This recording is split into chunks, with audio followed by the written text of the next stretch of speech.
Hi there. Welcome to the Cloud Security Podcast by Google. Thanks for joining us today. Your hosts here today are myself, Tim Peacock, a Group PM on Google SecOps, and we are joined by Anton, but he's going to join us for the interview with our guests.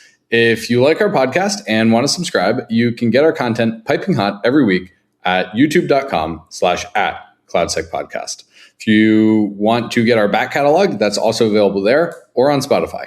Today's episode has two of my former colleagues at Google, two people I absolutely adore working with, and I am really excited about what they are building next. And so without any further ado, let's turn things over to today's guests and Anton.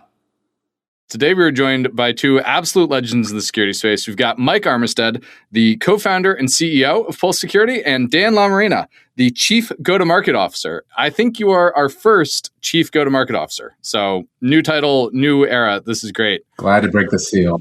I could have come up with a different title for myself. I don't know if there's no need.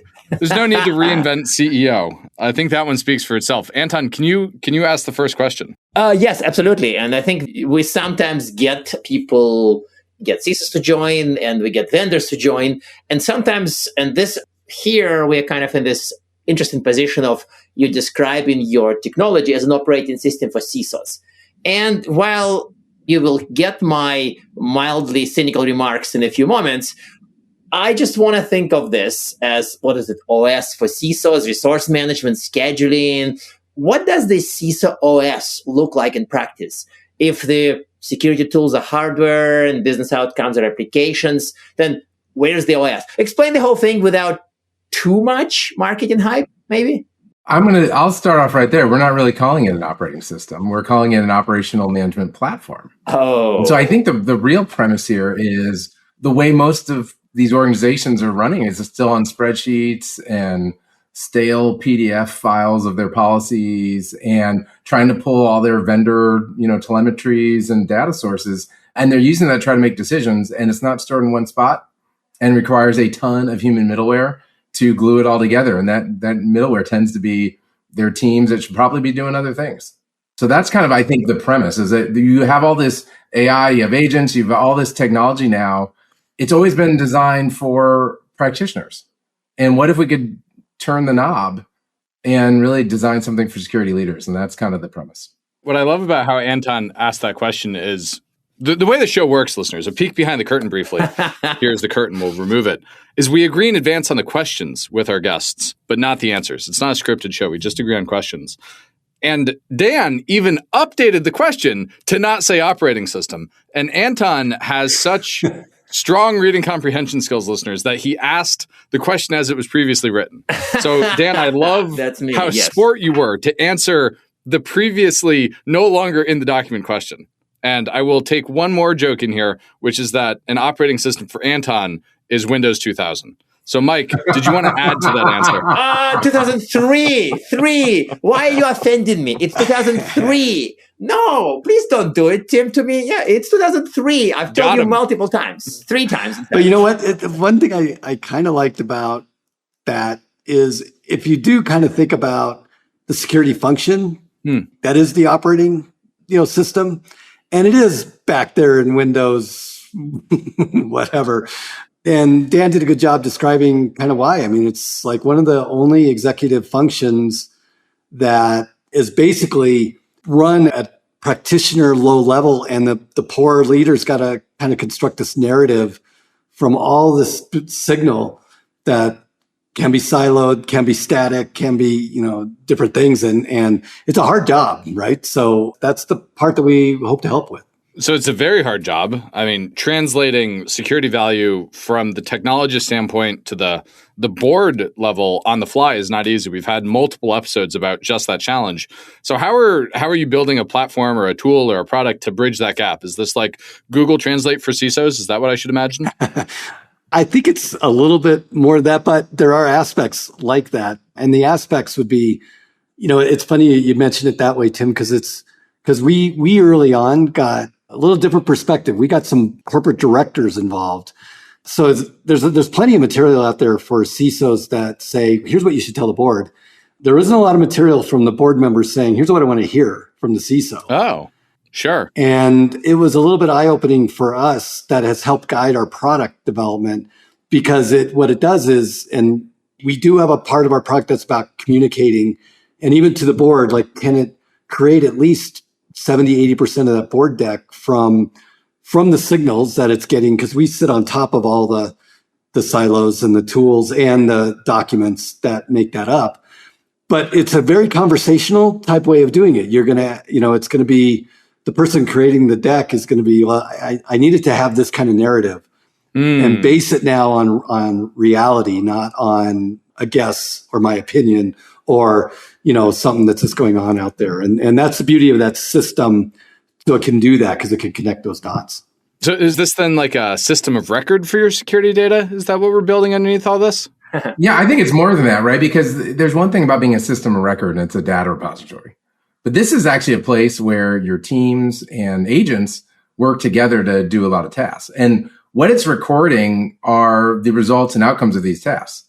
So if you say, hey, agent, I need you to update the metrics for, our detection response capabilities, or, hey, I need you to tell me the status of our EDR deployment, it'll go do that and it'll record it. But there's a lot of times there's a human decision involved. And that might be, hey, we granted an exception. We did a quarterly access review. The agent ran and did a quarterly access review. We found some exceptions. These are contractors who are going to be on a 3-month window here. We want to reevaluate this and be alerted within 3 months we have a problem. All that's tracked now. You have a history. It's not just locked up in someone's brain. It's now institutional. And you can keep track and monitor it over time. So it's a place where you work. It's a place where it's recording and tracking all these things. So it has system of record like capabilities, but it's really for a new era because that's how we're going to operate from now on. I want to maybe not object, but I have to. This is where my snide remarks would kind of start pouring. My suspicion is that if you do that, and these are all pretty, wise and well-grounded goals, you will still produce a hybrid of GRC with Slack. And I don't see how it can not be a hybrid of GRC and Slack. And please convince me that it's not, that thing. Okay. Point 1, GRC platforms traditionally have been about compliance. You're trying to use the platform to be compliant, not to actively govern the security of the organization. It is their aspirational goal, I would say, of a GRC, any function, or that is to actually be live like that. And I think we share that with them. But we've talked, and the basis of all our functionality of our product comes from the security side, who absolutely always gets involved in compliance type things. But their idea of risk is, what's the risks that I care about or the business cares about, not about obtaining some certificate of compliance. And so what we're trying to do is stay on that, Anton, is that we're really trying to be that system that is, because that'll change. For a security team, they go, hey, this quarter, it's going to be about these particular risks, and we're going to put a lot of activity or a lot of resources or a lot of things into it. Even though their list of risks is broad, they may, for this quarter, not have a lot of activity around some of those, but because the business needs these other ones, we're going to do that. And so that's how we think about it. We have a system that can be flexible like that isn't just going to demand, hey, you're missing this evidence of this particular thing to get compliant, And I think that's the real difference in what we're doing. So it's not the C. Whoa, y'all talked. I said something. Yeah, we're all excited. What I got out of that mostly was that it's not the C of compliance. It's really about the governance and risk. It's the G. Yeah, I'd say that's good, Tim. Yeah, but it's also, I think the joke about there's no S for security in GRC is kind of appropriate, right? Because you're right. A lot of the GRC platform got unmoored from risk and basically got shoved into the C bucket. You're exactly right. I still feel like the goal has been kind of attempted by some people. Again, maybe it's a GRC with big R and the proper security, but then Slack, and also for the agentic era. I mean, sorry, I'm stuck on this metaphor. I apologize. And maybe it's my analyst mind that wants to put people into boxes. I was going to say, this is what happens when an analyst mind doesn't get to analyze anything for a while. It comes back out and it's like, oh, I know how to put this in a bucket. No. But I'm asking the authors of the tool. I'm not quietly shoving them into a bucket and telling all my clients who they are. Like, I'm not doing that. As that the Gartner is occasionally known for doing this, right? So, well, analysts, not Gartner. So wait, Dan wanted to add something. Well, I was going to say the buying center is not the GRC buying center. It's not like the chief risk officer or internal auditor or some of these other groups. But it is the CISO, I would assume, right? It's the deputy CISO or the chief of staff or the CISO. And it's really about, I almost think about it. You guys have these, weekly meetings. And in these weekly meetings, you're kind of going through, hey, what's everyone working on? And, how are we doing towards that? And what's our investment that we make? What's our budget look like? And are we allocating the resources properly? And what's amazing is you can actually, it's not just like you get a risk dashboard, you see this dashboard and the underlying numbers are just, hookah. But here you double click in and you can actually see the actual work streams and initiatives and who's accountable. And you can actually see what tasks people are doing, what agents are doing, decisions that have to be made. And then you have that historical record of it. So I do think it's different. It's more day-to-day management than it is GRC. It's not Slack plus GRC. It's Jira plus GRC. That's probably closer. Well, I mean, our Jira integration is an important part for the customers we're working with right now. They do track their tickets in Jira, in these things. And here's, again, something Dan touched on. Does the leadership know that Jira ticket got closed? For this particular thing? No, they don't usually know that. Maybe they're watching their email, maybe, I don't know. But Jira is not that flexible to kind of roll with a lot of this stuff. But we definitely see it like our system. One of the, I think, very useful parts of what we provide is, especially as a startup mode, you can take those spreadsheets, those assessments, the audits, and even have it go into the Jira to construct that hierarchy of your risks, your initiatives, or the goals that you have to mitigate those risks, and then the tasks or the work streams that you have to help make the initiative successful. And we initially come up and construct that, but then we give it back to the leaders and say, yeah, confirm that this is what you think is going on or that what you have. And then we help them create outcomes that they can measure over time, because that's been the other kind of side to this is you want to have real life outcome-based metrics, not like percent complete. Yeah. Because it's really hard to get percent complete, and you want these things. And with our system, here's where the agent helps. The agent is going to go to those, who's the owner? Great. Agent goes out and goes, what are your metrics? And then, and Dan just mentioned the weekly status report. It's the thing that's prodding the person to give the latest thing. And I can't tell you how many of the people we've interacted with just go, oh, please just take that off my plate. I just don't want to bug those people again. And those people in our system, they don't have to be part of our system, right? It can be done in email. It can be done on Slack. It can be done on, various places. Or we can interrogate systems. So you interrogate your places where the data lies. And frankly, we're integrated with a lot of GRC tools as well, because we needed to do that for our SOC Type 2 audit.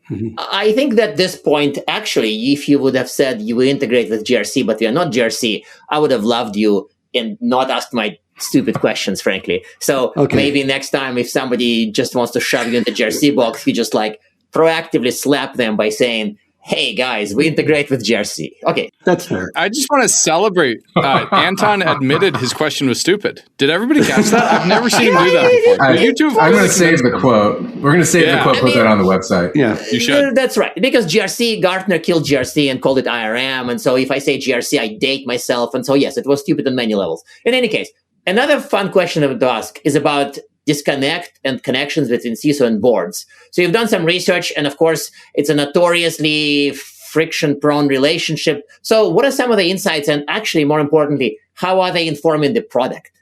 I think the one that the stat that in this research that really got me is only 12.5% of leaders are very confident that their board truly understands the true picture of what's going on with their security. Really? That low? So, 1 in 10, a little more than 1 in 10. I mean, that's pretty wild. So 9 out of 10 boards don't actually know what's going on. Or the CISO does not feel the board does. That's part of the perception challenge. And then the other one that I think is kind of more interesting is 55% of boards have not defined the company's cyber risk appetite. So there's no kind of metric in any way or framework that they're using to say, hey, these are the risks that are acceptable to us. So it's kind of a moving target, and it's usually very subjective. How would you expect a board to articulate cyber risk appetite? Like, I want to have 6 out of 10 risk appetite for cyber. Is that kind of what we're picturing? Like, how do we actually quantify that? No, Tim, it's a good question, because I think underlying some of this is, I don't know how to quantify that anyway. But it gets to some of the discussions around, usually, and it's a discussion, do we spend this amount to mitigate this risk given our cyber insurance? Mm-hmm. And that kind of round robin of things, and deciding on whether brand risk is more important than the dollar amount risk versus regulatory risk. And so it's a conversation for sure. And those conversations aren't happening because I think one of the things, I think we learned this really early on, but it is probably surprising to most people too, is that the CISO gets 15 minutes, maybe 20 once a quarter with the audit committee. And the audit committee, that's a 2-hour meeting because there's other risks that the audit committee's got to deal with.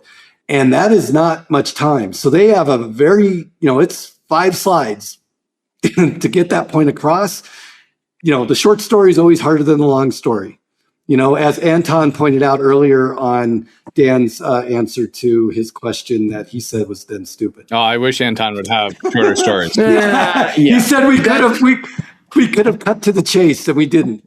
But the CISO has that problem too. They have to say within 15 minutes, basically what's going on, make sure there's no material risk on things. But then they have to go, what's the landscape going on? What's your program health and maturity? And am I confident in that CISO?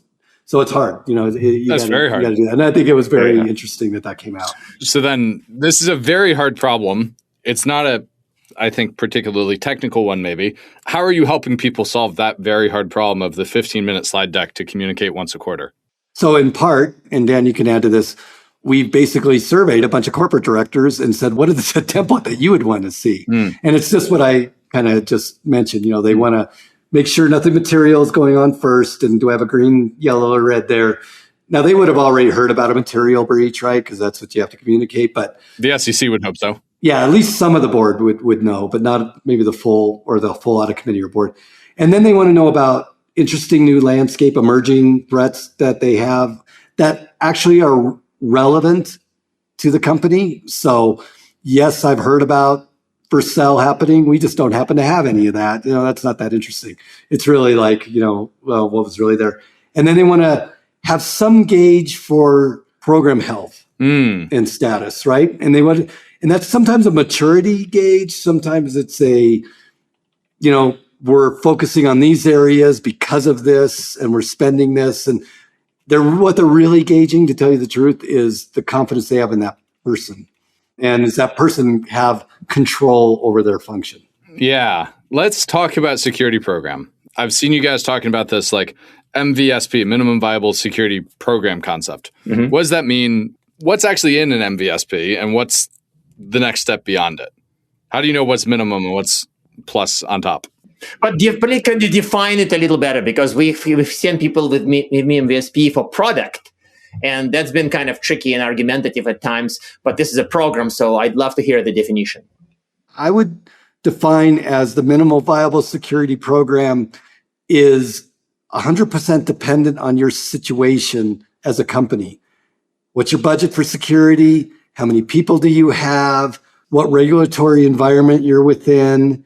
What's the appetite of your board for risk? Yep. But the threat landscape and what's the crown jewels of your environment? Sure. Exactly. And so you take that, and so a big part that we haven't talked about with our product is very much that it's really based on it's not really our term, but it's called a context graph. So you need to have an interconnected understanding of your situation, your context. And sometimes that is your size, because that's going to dictate budget. That's going to dictate, we all don't have city groups, budget for security. So it's going to be things like that you got to take into account. And then you have to think about very much like, what are your crown jewels that Dan was just mentioning, and the threats against those. And for us, it does involve some technologies that just everybody should do. You really, your access should be managed. It's like you need to, these days you've got to, that's just such table stakes that you could do that. Your endpoints you have to understanding what's going on there. And then it does like good management. You should just know what Dan just mentioned too, your threat landscape, and then what internally you have as either controls or, you just other things that you know about your internals that you should be able to have an advantage over the attacker because you know your internals really well and where they are. So it's those things, Anton, that I think start to make it up. And you could expand that. You could expand it to vendors and you could expand it to, all sorts of other places, but it really depends on your size and you got to just remember it's protecting the things that the business most relies upon. And that's what you really have to do in a minimal viable security program. So then some of that gets back to the minimum viable business concept we've talked about on the show with Phil and others as well. For sure. Yes. Yeah, that came up, minimal viable business as well. So yeah, I like how it connects. We should probably link to the episodes where we talk about MVSP with P for product. I think we need to bring AI in the conversation because people would laugh at us and would assume we recorded it in 2021. So obviously you use AI in your product because, of course, Pulse Security AI has AI in the name. And also a lot of the tasks you describe are kind of feel naturally suitable for AI, for Gen AI, for bots, for agents. So I also struggled a little bit before this conversation about like AI for CISO role. I've done some presentations on this, and occasionally people kind of say, oh yeah, these are just general executive productivity tasks. They're not very CISO. So I'm kind of, maybe my ear is uniquely tuned to hearing about, does AI solve CISO's personal problems at work? Personal work problems. Let's not go too far afield. So how are you using AI to solve what matters to the CISO and not necessarily for the team or just for risk management? Well, I think this goes to, I think you're bringing up two different types of AI. And we kind of view it as, you have your kind of your personal assistants, and then you have institutional AI. And institutional AI is a team game, right? We're all using an AI platform. Our product is multi-model and use different, models depending on cost and what you're asking the model to do. And I think when you're doing something institutional, this is about raising the lake level so all the boats rise. And you're trying to understand, again, that context across the entire org, all the critical things happening, remembering all these things in that context graph, and leveraging that to improve your workflows and processes going forward. When you're on the individual level AI, hopefully that individual agent will understand you and optimize for you.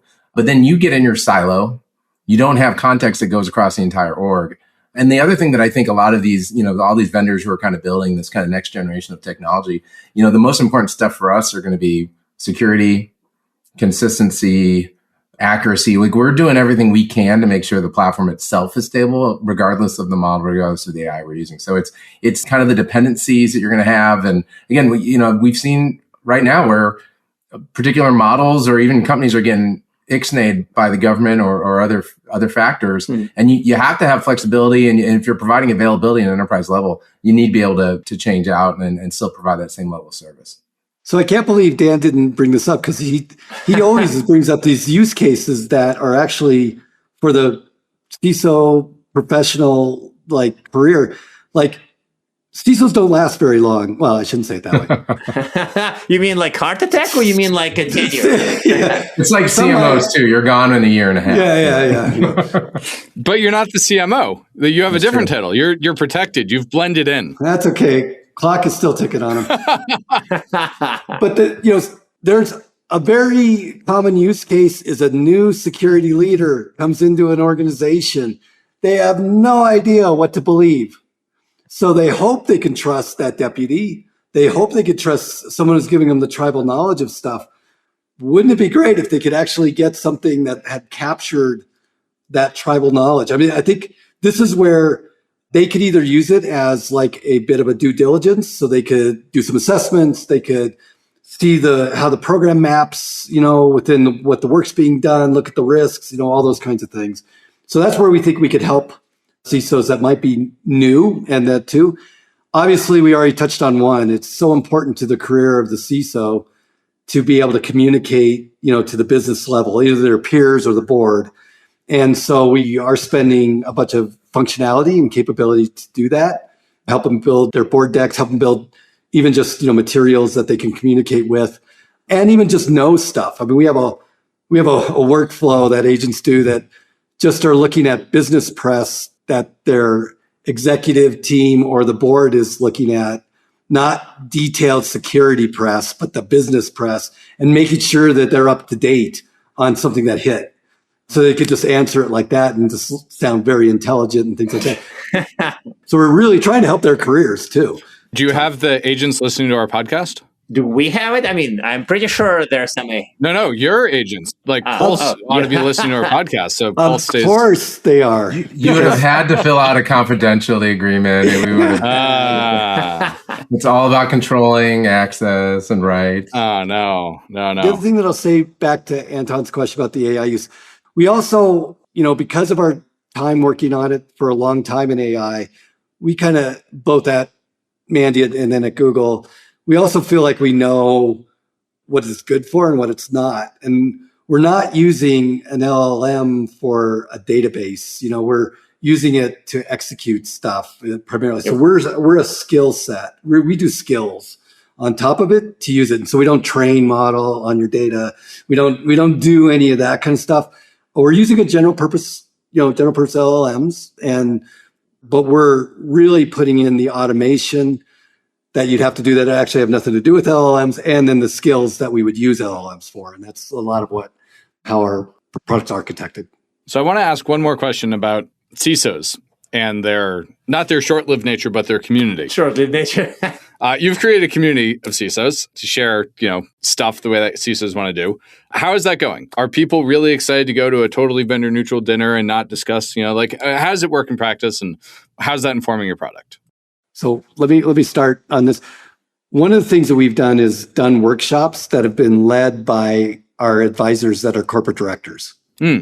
And that's been very well received. And we do use, kind of Chatham rules, right? For the people that don't know that means we'll never attribute something you said publicly outside of this room. But it's informed us about what we have to build, what the style is, and even just the different things that kind of have come out of those meetings, such as internal audit. In most corporations, I don't know how many people know this, internal audit doesn't report to the CISO, doesn't report to the CEO. It reports directly to the board. And if you're at odds with internal audit, you're going to be at odds in a bad way. What you should do is work with internal audit. So you might be a CISO that knows they need investment in this area. You could probably work it out with the internal audit team to go investigate that area and come up with some findings and things that help you both. And so there's things like that have been greatly advantaged to help inform how the product also needs to work. And there's been a lot of conversation around topics that are totally irrelevant to what we're doing. I mean, but it might be about insurance, cyber insurance, and maybe about liability. I think just having people to share what they're experiencing with and kind of share the trauma is helpful. And so whether in person or kind of on our community site, Security Impact Circle, you can join there. People submit articles and blogs. And so, we're always welcome to kind of continue the conversations that are happening in the rooms. And I think a thread that we're trying to do on Security Impact Circle too is with the deputy CISOs, because there is not a whole lot of training. Sorry for you. It's the third time you're mentioning this, but is there a normal standard definition of a deputy CISO? I've met some, and to me, they're all different. So I apologize for taking us off track, but I'm legit curious, who is the standard deputy CISO? Yeah, you're right. There's no definition. I think here's the unofficial version. It's the trusted, lieutenant, if I could use that word, but it's a trusted, person on the staff of the CISO that they usually are the go-to person. Sometimes you're right. Sometimes it's a very technical person who's just very seasoned about security. Sometimes it's the person that knows a lot about the company and a little bit about security. Sometimes it's the person that is maybe part of the GRC, kind of swirl of things. So, I don't think so. I think we mean it to be someone who aspires to be a CISO and is working towards that goal to be a CISO. So they're just trying to get their career to have check the right boxes such that they can become a CISO. It's a baby CISO. It's a baby CISO. I've been writing a blog on this topic, so I'm going to post this, Anton. I'm going to send it to you before I do for your feedback, and you can be quoted in it. But I think there's also this whole element of helping like manage and run the program. Yeah. And whether you call that kind of a glorified title for the chief of staff, it really is the, kind of the strategic leader who's helping kind of drive this. And then also trying to pull a lot of different, groups and factions inside, not only just the security arc, across all those ones we've been talking about, greater IT, the business unit, and getting everyone aligned. So I think it's a crucial role. I think it's not been talked about enough. And in some groups, they're actually basically CISOs running, security for business units. So you see a lot of different kind of role expansion here. And there's actually been more hiring in deputy CISOs over the last 5 years than there has been historically. So, and another trend that's going on, I'm curious if you guys see it too, but it's the CISO role, instead of it being like kind of elevated necessarily, we all thought a bunch of years ago, it's got to report to the CEO. That really didn't happen for a lot of reasons. But now the CISO role is being, by the same person, is getting either IT architecture or the whole IT thing, and so you're starting to see this combo. We're starting to see it now where an experienced CISO might also then get the IT side, which helps smooth out what things have to happen on remediations and things like that. It's a chief security technology officer like Chris Hoff was, right? Or maybe still is. That reminds me of a chief CSTO, chief security technology officer, right? I was super impressed when I heard it first. I was just like, thought it's a brilliant idea. And it seems like it has spread. It's almost like a CIO, CISO hybrid or something. Yep. So this is actually kind of fun. I'll go with that. Huh. Yeah. All right, you guys, you've gotten called wise and well-grounded goals. You've gotten Anton to say he'll go with it, and you've gotten him to admit he asked a stupid question. So I think this is a great place to quit while we're ahead. I will ask our traditional closing questions. 1, do you have a tip to help CISOs and maybe deputy CISOs live happier, more productive lives? And 2, do you have recommended reading? That could be anything from, Squally Wood to Mary Shelley. It just can't be Anton's blog. I think on the CISO front, we've kind of talked a lot about, the people, and we've talked a lot about technology. I do think there's been way too much focus on technology, and this comes from someone who's been working at vendors for the last 20 plus years.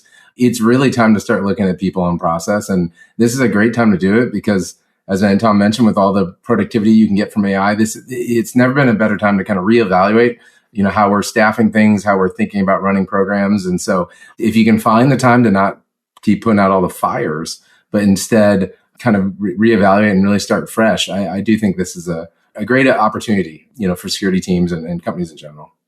Mike, anything for CISOs? So I'll give my hint so he can think of his book.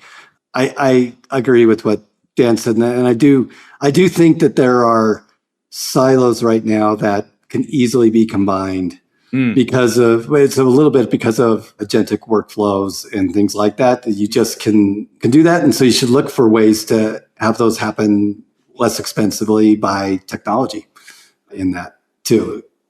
Book, before Dan gives his, I kind of like Malcolm Gladwell's kind of stuff, and I think Blink was one of the more interesting ones. It's about how we as humans and how good we are or how bad we are at making snap assessments and things. And it's super fascinating with all, because he goes into the research that has been done and different things like that. So that's a good book. What's funny is he is one of my least favorite authors of all time because he has this thing where he will take some like pretty reasonable research, dumb it down, blow it up, and then publish a book. And everybody who reads this book is like, oh yeah, research. And it's like, yeah, Malcolm Gladwell took this much research and made this much book. I can't stand the guy. I saw him once at RSA, and I had to restrain myself from going over to be like, Malcolm, I don't like your writing style. Fun fact. I still thought it was interesting. No, it is interesting. That's the problem. Is he's interesting. Yeah. He spoke at a Google Mandiant event, and he had done a book on kind of the U.S. Air Force in World War II and how they did this whole bomber strategy that really was misled from the start. And if they had really kind of thought through everything, it would have been a better outcome. But I was going to say and he was great as a speaker there, by the way. Oh, I bet. He's very engaging. In terms of books, so I think that I'm more of a military history and nerdy history guy. And I like Anthony Beaver and some of the stuff he's been writing over the years, particularly he's in the kind of the mid-19th century, mid-20th century, mid-1900s is kind of his focus. All right. Well, Very divergent book recommendations. Super fun conversation. Mike, Dan, thank you so much for joining us today. Glad we could be here. Thank you guys for having us. It's been fun. And now we are at time. Thank you very much for listening and, of course, for subscribing. Please subscribe so you can get new episodes piping hot. And if you love our content, please drop us a review on your platform of choice. You can find this podcast on YouTube, Apple Podcasts, Spotify, or wherever you get your podcasts. Also, you can find us on our website, cloud.withgoogle.com/cloudsecurity/podcasts. You can argue with us on the Google Cloud Security Community site, googlecloudcommunity.com. You can follow us on x.com/cloudsecpodcast, tweet at us, email us, argue with us, and if we like or hate what we hear, we can invite you to the next episode. See you on the next episode of the Cloud Security Podcast by Google.